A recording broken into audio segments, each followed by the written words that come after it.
मुंबई, वो शहर जो कभी सोता नहीं, एक ऐसा शहर जो अपनी रोशनी में लाखों सपनों को संजोता है। मुंबई सपनों का शहर जहां बॉलीवुड सितारे चमकते हैं और हर रोज करोड़ों के सौदे होते हैं, लेकिन इस चमक के नीचे छिपी है एक अंधेरी दुनिया। लेकिन उस रात, वो रात जब शहर की शांति टूटी, जब एक हत्या ने मुंबई को हिलाकर रख दिया। बाबा सिद्दीकी की निर्मम हत्या ने सबको चौंका दिया। लेकिन क्या ये सिर्फ एक हत्या थी या इसके पीछे कुछ और बड़ा छिपा था? कौन था इसके पीछे और क्यों? क्या ये एक अकेली घटना थी या मुंबई का अंडरवर्ल्ड फिर से उभर रहा है? आज हम इस गहरे और पेचीदा मामले की तह तक जाएंगे। बाबा सिद्दीकी, एक नाम जिसने राजनीति, व्यापार और बॉलीवुड में अपनी पहचान बनाई। उनके नाम के पीछे था एक ऐसा जाल जिसमें बड़े बड़े नाम फंसे हुए थे। इफ्तार पार्टियों में सलमान खान से लेकर शाहरुख तक सब आते थे। लेकिन ये दोस्ती क्या सिर्फ दिखावा था? इस हत्या के पीछे किसका हाथ था? इसके जवाब में एक नाम तेजी से सामने आया, अंडरवर्ल्ड। ये वही मुंबई है जहां 1990 के दशक में दाऊद इब्राहिम, छोटा राजन और कई अन्य गैंगस्टर राज करते थे। एक वक्त था जब ये अंडरवर्ल्ड पूरे शहर पर अपनी पकड़ बनाए हुए था। तब ये अंडरवर्ल्ड ही मुंबई के पावर स्ट्रक्चर का हिस्सा बन चुके थे।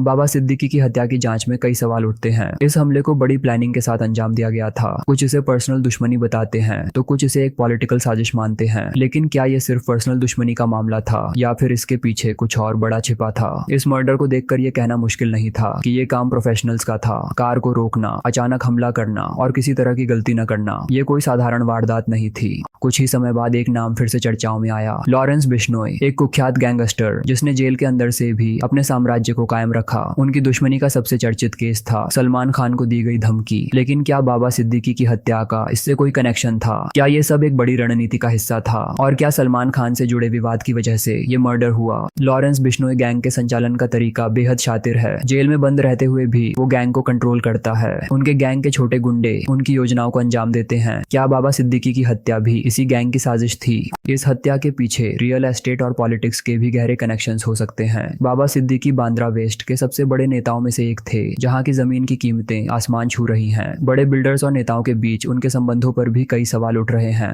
इस हत्या के पीछे रियल एस्टेट और पॉलिटिक्स के भी गहरे कनेक्शंस हो सकते हैं। बाबा सिद्दीकी बांद्रा वेस्ट के सबसे बड़े नेताओं में से एक थे, जहां की जमीन की कीमतें आसमान छू रही हैं। बड़े बिल्डर्स और नेताओं के बीच उनके संबंधों पर भी कई सवाल उठ रहे हैं। रियल एस्टेट और पॉलिटिक्स का गठजोड़ हमेशा से खतरनाक रहा है। या ये मर्डर किसी बड़े बिल्डर या नेता के इशारे पर हुआ था? जमीन का खेल अक्सर खून से सना होता है। बाबा सिद्दीकी क्या इस खेल के शिकार हुए? पुलिस ने जांच शुरू की और कई छोटे अपराधियों को हिरासत में लिया, लेकिन बड़े सवालों के जवाब अब भी गायब थे। कौन था असली मास्टरमाइंड और क्यों? क्या ये केस कभी सुलझेगा या फिर ये भी कई दूसरे हाई प्रोफाइल केस की तरह अंधेरे में चला जाएगा? पुलिस की जांच में कई सवाल हैं। क्या वो सचमुच इस पूरे नेटवर्क को समझ पा रहे हैं? मुंबई का अंडरवर्ल्ड शायद बदल गया है, लेकिन पूरी तरह खत्म नहीं हुआ। इंटरनेट और सोशल मीडिया का इस्तेमाल अब इन गैंग्स के लिए एक नया टूल बन गया है। युवा बेरोजगारों को सोशल मीडिया के जरिए गैंग्स में शामिल किया जा रहा है। ये नई पीढ़ी का अंडरवर्ल्ड है।